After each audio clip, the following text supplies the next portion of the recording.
Hi, this is Mike from Mike's Unboxing Reviews and How To, and today we're going to take a look at the GELID Phantom Black, the ultimate CPU cooler. But is it? Keep watching to find out.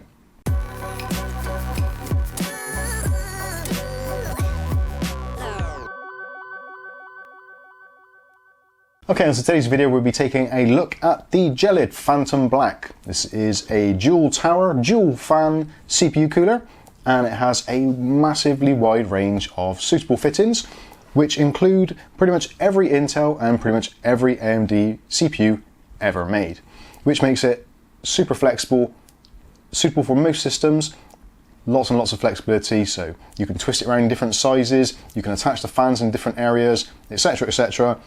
Really excited to check this one out. And at the moment, the recommended price for this in Europe is €36.99 and approximately $47 over in the US.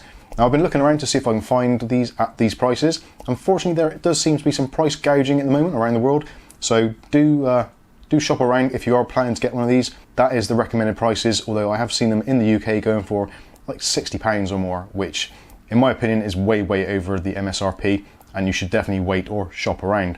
Amazon Germany currently do have these in stock at €36.99 in euros, so if you are planning on getting one, maybe with your Amazon card, you can buy things from out Europe if you're in the UK, etc. But like I said, do shop around. Anyway, with that out of the way, let's get into the facts, the features. We'll do an install on this a little bit later, and we'll do some benchmarks later on in the video. So we're going to go through the whole process of this, how to install it, how to set it up, how it all fits together, etc, etc. But first of all, let's get on with the unboxing. So first of all, taking a look at the packaging itself, yeah, looks pretty nice. If you were receiving this, I think you'd be pretty happy. It is a pretty large cooler as things go, so it is a very big box. On the front, you've got some of the specifications. Also, it says Ultimate Cooler for Intel and AMD, suitable for socket 775, 1366, 1150, 1151, 1155, 1156, 2011, and also now has compatibility with Intel's socket 1200. So that pretty much covers everything on the Intel side of things. For AMD, we've got support for AM2, AM2+, AM3, AM3+, AM4, FM1, FM2. Moving around to the back of the box, goes into a little bit more detail on the heat pipe setup and the twin towers. This thing's actually got 7 heat pipes, which is absolutely crazy, especially for those prices that I mentioned previously. All the heat pipes are slightly different sizes, so you've got 4 of one size, 3 of another, but it does make up for 7 heat pipes, which I don't think I've actually used a cooler before with that many heat pipes. So this will be interesting to see how it actually performs. On the other side of the box, it goes into some of the more technical details about airflow, how many watts it uses, RPMs, all those kinds of things. But again, you can pause the video here if you want to check those out a little bit better. So that's the box out of the way. Let's see what we actually get. Okay, so in the box we get this. It's in this really nice styrofoam setup to keep it all nicely protected. So we get a couple of fans.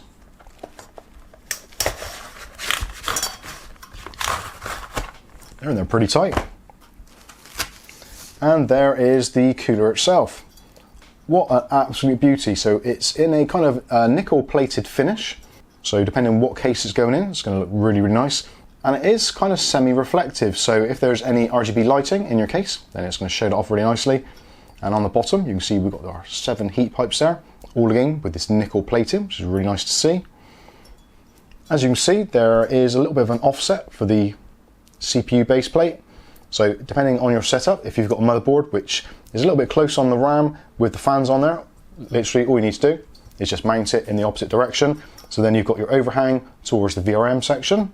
Again, this is really flexible, so it gives you options to install either way. There's no real restrictions there.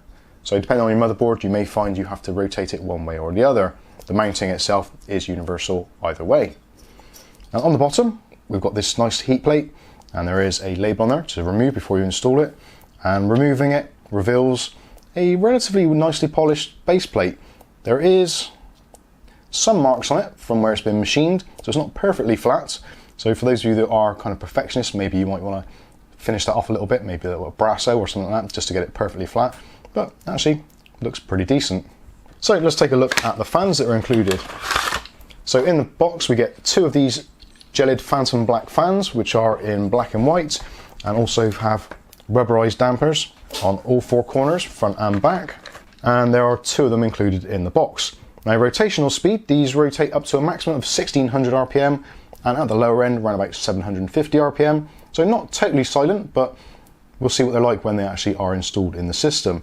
There's quite a nice design to the blades themselves. So it looks like they've paid some attention to the airflow characteristics and the actual airflow.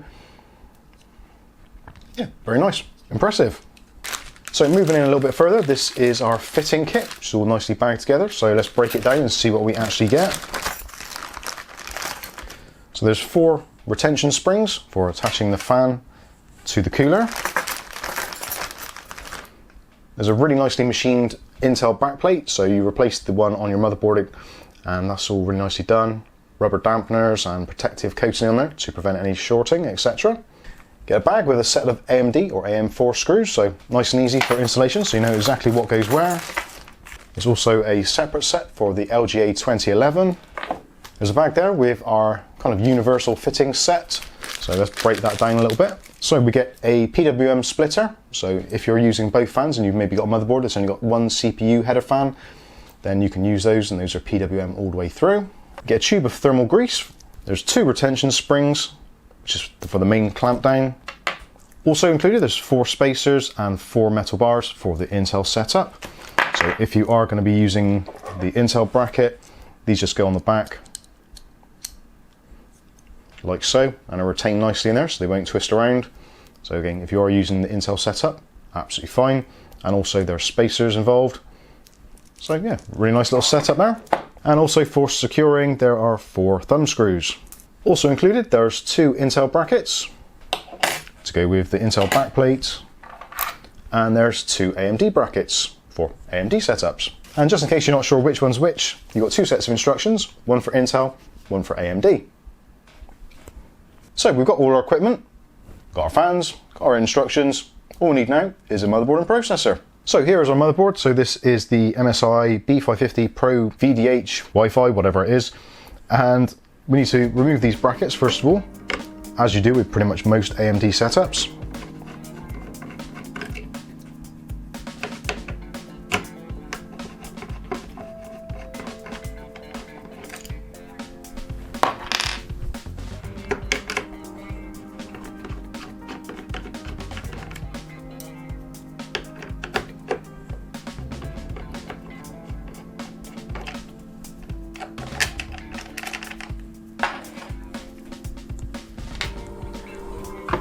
So with the mounting lugs out of the way, we can now replace them with the ones for the AMD set. So these are the first ones to use. These are the thumb screws, and as you can see, they're handily marked up so we know which ones they are. And they are threaded. I'm not sure if you can pick that up on the camera, but they are threaded in different ways, top and bottom. So only screw in one way, which hopefully I'll get the right way. These only need to be in pretty much thumb tight, hence why there's no screwdriver holes or any kind of hexagonal bolts or anything like that. So literally just put them in until they're thumb tight or finger tight, depending on how you're installing it.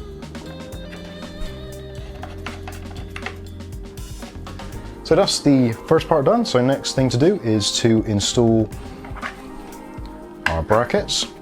So you get 2 of these brackets included, one that goes on the top, one goes on the bottom, and these go with this kind of scoop section. You can see it's slightly raised, so if you do it that way, that's the wrong way, this is the right way. So they just go on the top of there. Pretty simple. Next we can use the included thumb screws to tighten it all down.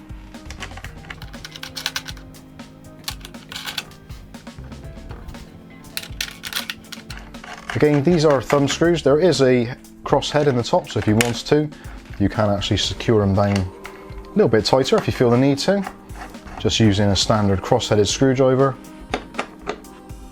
So, just a little slight turn, just to keep them in place. So next up, let's put the processor in, get that out of the way. So for this particular job, we're using just a Ryzen 3 3100. This effectively is a placeholder at the moment for this particular system, waiting for the new AMD processors to come out, hopefully in a month or so's time. For installation and testing purposes, this will be absolutely fine. Using a CPU like this at this particular time is great because it's a placeholder CPU. This system will be upgraded with one of the new 5000 series processors when they come out from AMD. But most processors these days they do rely very much on thermals to get the boost clocks out of them. So even if you are using a lower end CPU, but using a really cool cooler, excuse the pun, like this one, then you are going to get better performance out of your CPU. Even if you're using it on an A320 chipset or A520 chipset, where you are not allowed to overclock, because you've got more thermal headroom, the processor will boost higher. So next thing to do is to apply some thermal paste. So we'll be using this. This is the included one from GELID, which comes in the box, GC Pro.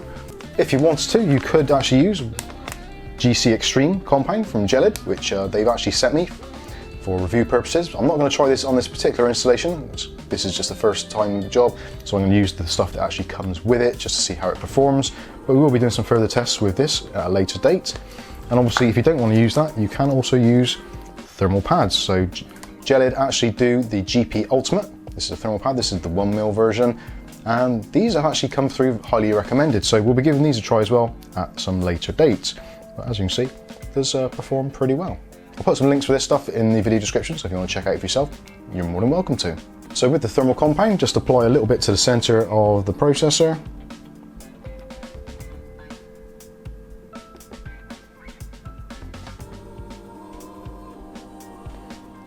That should be plenty. And the next thing to do is to line up the cooler actually with the CPU. Now, as you can see down from the bottom there is an offset. So again, depending on your RAM, I'm using actually particularly high profile RAM here. This is from V-Color. This is their Prism Pro. It's actually quite high, and also you've got the RGB strips on the top which make it quite high. So what we're going to do is we're going to spin this round to give us a little bit more room. So we're going to have the offset to that side, so it's going to push it away from the RAM, as you'll see when I drop this down into the appropriate area. So that's pretty much lined up there. That's looking quite good. And as you can see, this is an absolute beast of a tower. It is absolutely huge.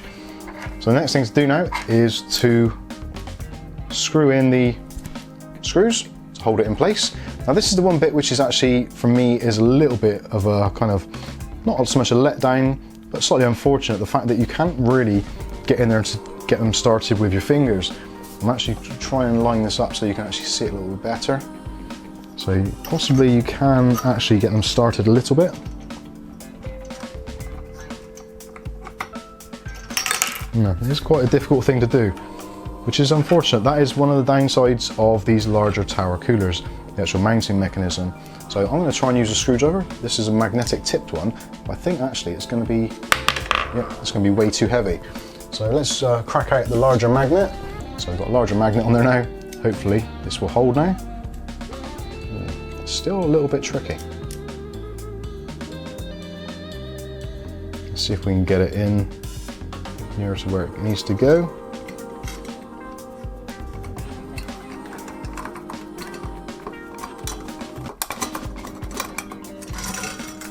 No, that is a fail. So this is actually pretty difficult to do. And looking through the instructions, it doesn't really say there's any other obvious way of doing it.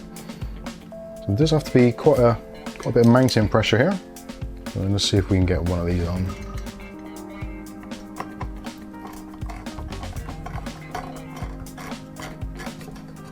Okay, that's one in, so that's not too bad. It is a little bit fiddly, if I'm completely honest. And hopefully I'll stay lined up. It doesn't help that I'm actually doing this kind of on camera, so it is a little bit difficult to move and navigate. I think this is actually one of those jobs where you'd definitely be best off doing this before you put your motherboard in the case. If this was in a chassis, I think we would, we'd probably be struggling. So the mounting mechanism isn't particularly easy. And these screws are definitely not very magnetic and quite lumpy.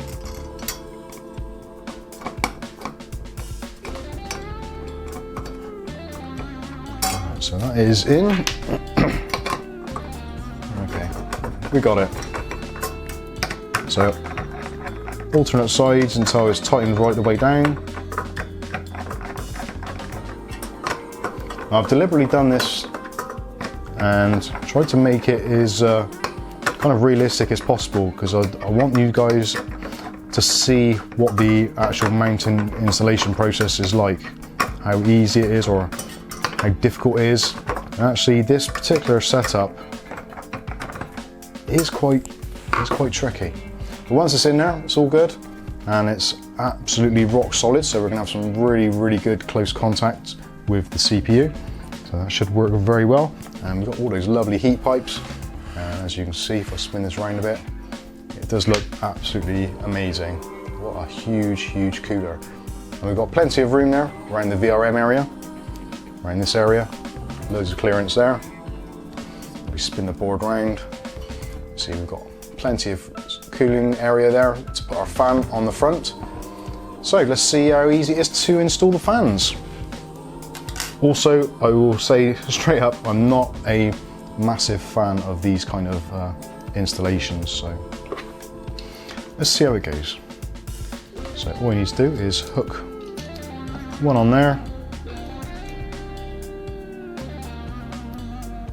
try and get the other one on there. So that is one. Actually, done that wrong already, because your fan output should be at the bottom, so as not to get trapped actually in the spring clip itself. So put that one on, and then we'll do the same on the other side.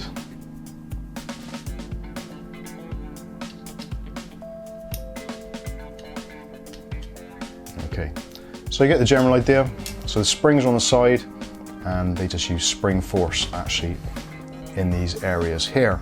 So because you've got these slits here, that side, and that's on the same for both, you can actually mount the fans either in front, behind, or here. So you can actually have a triple fan setup. So you could have a fan here, and a fan here. They only include 2 in the packaging, but you can relatively easily add another. So let's see how easy these go on. Try and get our cooling fan, it's not in the way.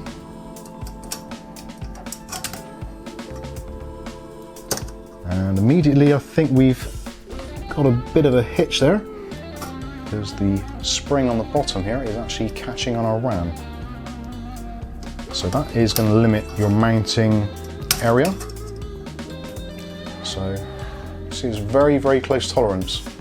I think if we actually had the fan installed first of all, so actually let's take our stick of RAM out, let's take this fan off again, which is quite an easy-ish thing to do.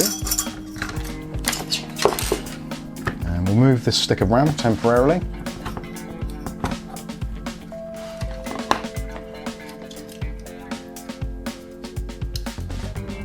And we'll put this spring clip back on.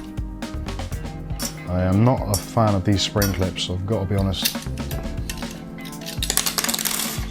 It does give you a lot of flexibility, but unfortunately, they are also something of a pain in the backside. Okay, so that's our springs in place. So now we can get the fan lined up a bit better. Hopefully you can see that now. And then you just latch those on the side.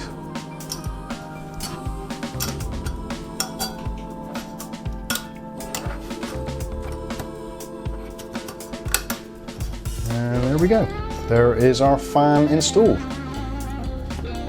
It's not hitting anything, so now let's see if we can actually get our RAM back in. Tower coolers can quite often be something of a pain.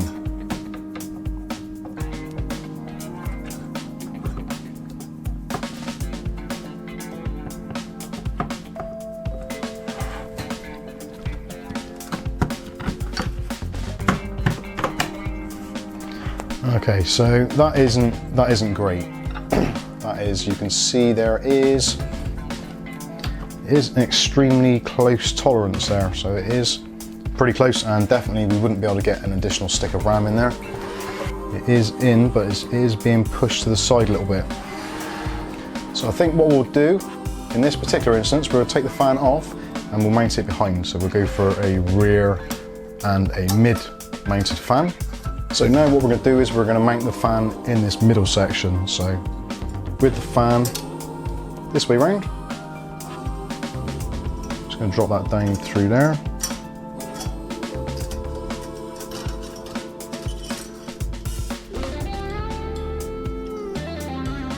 already that spring clip has come out.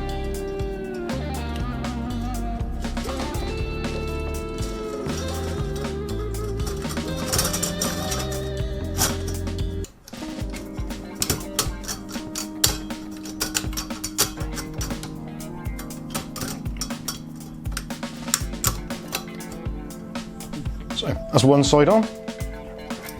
So we spin this round, and then we can get access to the other side. And there we go. So that is mounted now in the middle. So now we've got tons and tons of room here for our memory on this side. So loads and loads of room. It doesn't look as nice because we haven't got that fan on the front, which is a little bit of a shame. It's not the end of the world. So what we'll do is now we'll put the second fan on, which is going to go into this position, which is going to clear our VRMs in this section. But if you've got one of those motherboards which has got like a plastic shield here, then again you might struggle. So let's get these clips ready. So there's our clips installed in our fan, and if you wanted to mount it now you wouldn't be able to. So what we're going to need to do is actually reverse those clips and stick them on the back.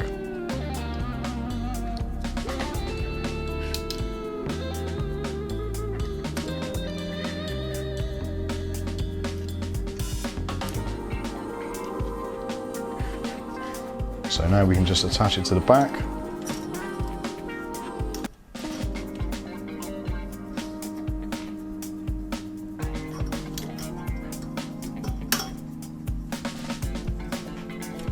So that's one side on, but as per usual, the spring clips come off.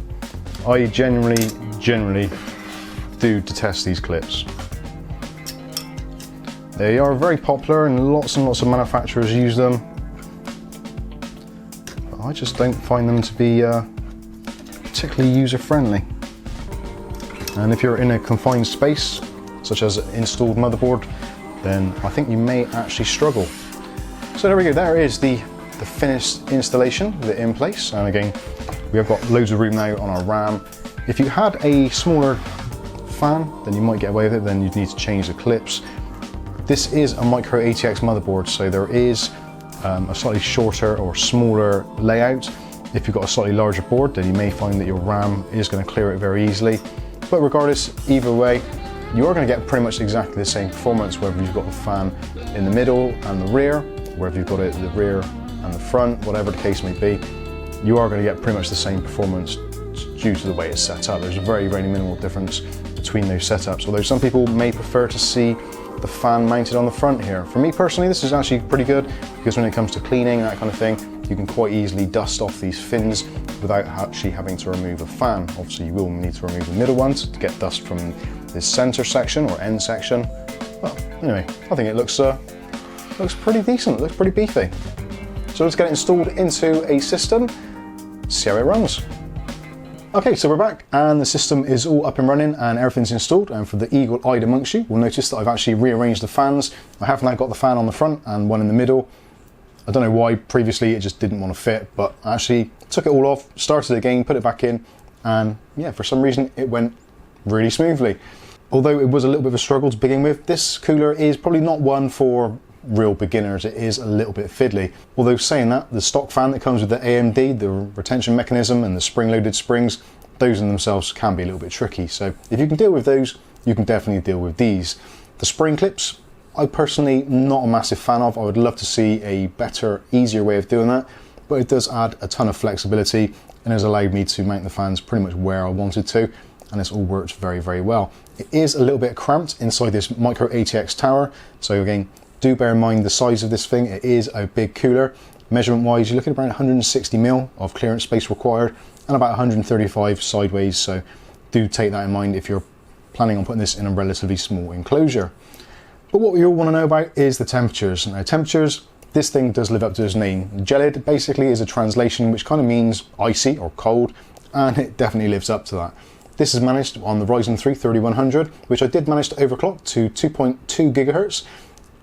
Idle speeds around about 30 degrees, so in a 24 degree ambient temperature, around about 5 or 6 degrees over ambient is absolutely fine and where you'd expect it to be for this size of cooler. and even under the full load with all those cores maxed out, we really did struggle to get anywhere near 50 degrees. A couple of times I did manage to get it up to 52 degrees with various different combinations of the side panels being open, closed, etc. But around about 50 degrees is pretty much where it's sat. And yeah, very, very quiet as well. The fans themselves, max RPM, 1600 RPM. Realistically, with the fan curve, you could maybe max out at 1300 and it still stays pretty much whisper quiet, even under those full loads. And in actual fact, when I did put some load tests on there, I couldn't actually detect the fans ramping up and ramping down. So that definitely is a plus point. So if you're looking for a system which is pretty quiet, then definitely this is something to look at. In fact, the cooler itself is actually much quieter than pretty much all the rest of the fans in this particular system, including the GPU, which is the one that I can hear the most at the moment in the system. So yeah, works really well. If you want to overclock, then it can definitely take the punishment up to 200 watts capacity. Although this CPU is only a 65 watt part, when it's overclocked it does ramp up a little bit, but copes with it very, very easily and really didn't break a sweat. So I'm really looking forward to the future AMD processors coming out and see if we can actually put this thing under a little bit of stress. So overall, in the end, pros and cons. So pros, price, definitely. Noise, definitely. Cooling efficiency and capacity, yep, ticks all of those boxes. The negatives for me, I think, is going to be the mounting mechanism, which isn't the simplest, but if you can manage with a standard AM4 Wraith type cooler with those spring clips, which can be a little bit fiddly, then certainly you can deal with this. Other negatives, the spring clips that hold the fans on, they are a little bit fiddly, but on the plus side, they do give you an absolute ton of flexibility for mounting the fans pretty much wherever you want on the cooler itself. So if you have got particularly high RAM and you need to mount the fans slightly higher, as long as you've got the width in your case to do it, then you can mount the fans higher or lower actually on the tower itself. So yeah, pretty good. So thanks very much to GELID for sending this over for review, and I'm very impressed. Hopefully when we get those newer processors come out from AMD, we can really give this thing some punishment and see how it does. But in the meantime, it certainly gets my seal of approval. So I've been Mike, this is Mike's Unboxing Reviews and How To, and hopefully we'll catch you in the very next video. Thanks for watching.